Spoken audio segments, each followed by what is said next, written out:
Today we're talking about that time that America may or may not have prematurely ended the Gulf War by creating a new type of bunker buster bomb known as the GBU-28, which is literally the barrel of a howitzer that they filled full of explosives and dropped on the enemy. Yeah, Uncle Sam ran out of ammo and threw the entire gun at the enemy.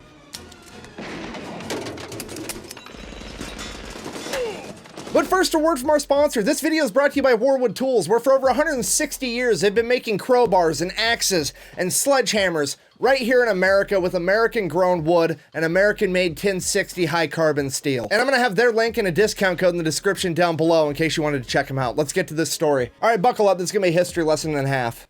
Once upon a time on August 2nd, 1990, Iraq decides to invade Kuwait. Why would Iraq want to do this? Well, Iraq just got done having an 8-year-long war with Iran, and Kuwait helped fund it. If so facto, Iraq owes Kuwait billions and billions of dollars. Rather than pay all that money back, Iraq's Iraq's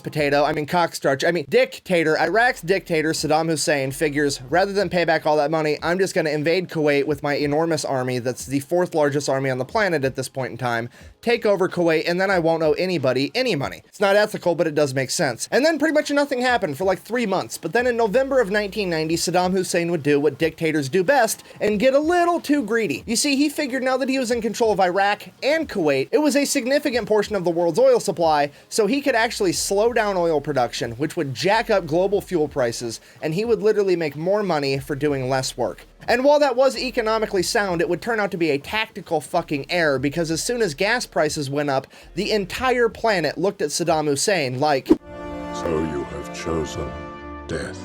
The UN Security Council would then hold another meeting where they would decide to tell Saddam Hussein, you have until January 15th, 1991 to be out of Kuwait or you will be forcibly removed. Fast forward to January 15th, he is elected to not leave Kuwait. Game on, teams are now set. We have Iraq versus America and a team of fucking literally everyone else. Fast forward again like 48 hours, January 17th, 2:30 a.m. American and coalition forces will begin their air campaign against Iraq. And there will be over 1,000 aircrafts involved. Everything from B-52s to Apache attack helicopters. It's going to be a warheads on foreheads extravaganza. And just for context on how dangerous this mission is actually going to be, because I feel like most people don't know or don't understand how powerful the Iraqi military actually was at this point in time, they were the 4th largest military on the planet, and they were the most heavily fortified nation on Earth. As far as air defense goes, Iraq had 154 surface-to-air missile sites servicing 16,000 missiles, 972 anti-aircraft artillery platforms, 2,400 anti-aircraft guns, 6,000 mobile anti-aircraft guns, 478 early warning radar arrays, and 558 combat aircraft on standby, all ready to get in a fight. That being said, fast forward again 2.5 hours, January 17th, 5 a.m. American and coalition forces have complete air superiority over Iraq and have dismantled all of that shit. And this is where the main problem arises. With complete air superiority, there's a good chance that they can actually make Iraq surrender without US and coalition ground forces having to go into Iraq. But the problem is the majority of the Iraqi senior leadership, as well as pretty much their entire command and control infrastructure, is located inside of bunkers right outside of Baghdad. And these bunkers are 30 to 50 feet underground, and the walls are made out of 4 feet thick reinforced concrete. There's no bomb or weapon that America has that they can use from a plane to take out these bunkers. So America's gonna do the last thing you ever want America to do. They're gonna improvise. I mean, the obvious solution is just to make a bigger, better bunker buster bomb, but the problem with that is they don't have any infrastructure to make a bigger bomb, and they're not gonna be able to build that infrastructure and build the bomb in the amount of time it's gonna take before American ground troops invade Iraq. Because once they do, they're gonna be in a hurry because they're under the command of 4-star Army General Stormin Norman Schwarzkopf, aka the Bear. A man whose life motto was, when placed in command, take charge, and he does not think highly of his adversary. When asked what he thought about Saddam Hussein, he said, and I quote, you know what, no, he'll say it. As far as Saddam Hussein being a great military strategist, he is neither a strategist, nor is he schooled in the operational arts, nor is he a tactician, nor is he a general, nor is he as a soldier. Other than that, he's a great military man. I want you to know that. So they have to make this bomb in a hurry if they want to prevent ground forces from going into Iraq. That's when somebody has the brilliant idea of using a howitzer barrel as the bomb's hull. I mean, it should work. It's a long, heavy piece of metal that's already heat treated, so it should penetrate concrete. And that's the idea they roll with. The Air Force gets a hold of the US Army. The US Army sends over 4 8-inch decommissioned M110 howitzer barrels to Watervliet Arsenal in New York. Watervliet Arsenal, being one of the most elite gun barrel manufacturers on the planet, gets to work immediately. They start milling and machining these barrels down to size so that they can fit pre-existing bomb components like nose cones and fins and so on. And Watervliet Arsenal tells the US Air Force they can have 4 of these bombs done in a week, which I cannot stress to you enough is absolutely insane. To be able to machine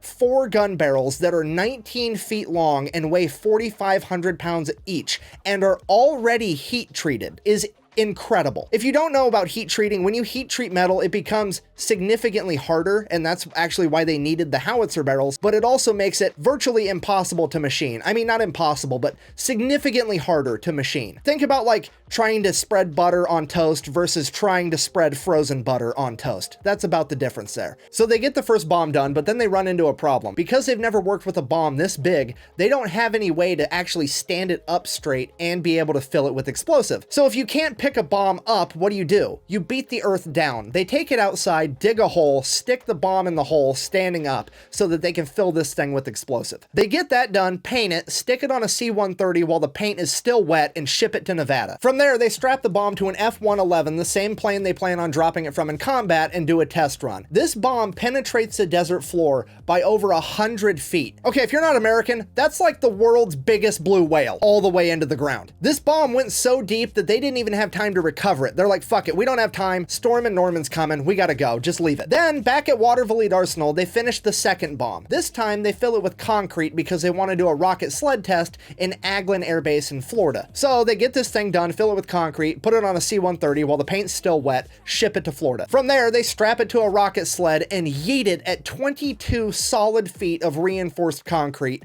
just to see how far it will penetrate. Not only did this bomb penetrate all 22 feet of concrete, but it then proceeded to go an extra half a mile. This video should have been my fucking Valentine's Day special with how much penetration is in it. It's incredible. So then, back at Watervliet Arsenal, they finish the last 2 actual bombs that are going to be dropped in combat, put them on a C-130 again, and ship them across the planet to Iraq. Now, bear in mind, all of this has happened in like a matter of 3 weeks. They have gone from retired howitzer barrels to new bombs, to testing them in Nevada, to testing them in Florida, to having them in an active combat zone in 3 weeks, which is the biggest logistical flex I may have ever heard of. Nothing stokes human creativity greater than the desire to kill somebody that you don't like. I'm not saying it's right, but goddamn it, it's the truth. Now, February 27th, these bombs are strapped to 2 F-111 aardvarks, and they are sent into combat to engage these bunkers. The first F-111 lines up his shot, and he fucking misses. It's away!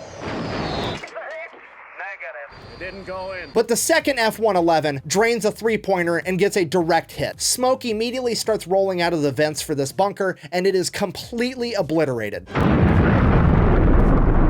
And the very next day, Saddam Hussein would sign a ceasefire and agree to leave Kuwait. Now, did he do that because of this bunker buster bomb? That part is actually impossible to say, because despite the fact they got this bomb done and dropped in only 3 weeks, they still were unable to get it done quick enough before US and coalition ground forces would invade Iraq. And in the 4 days that those ground forces were in Iraq, they completely decimated the Iraqi army, and parts of that army were already starting to surrender to them. So whether the reason that Saddam Hussein decided to surrender was because his army was defeated, or because he finally found out that he couldn't hide inside of his bunker anymore safe while he sent men out to die, is hard to say. But regardless, in conclusion, the overall moral of this story is whatever you do, try not to raise gas prices. Thanks for watching. Best way to support the channel is go buy some merch at thefatelectrician.com. Quack bang, out.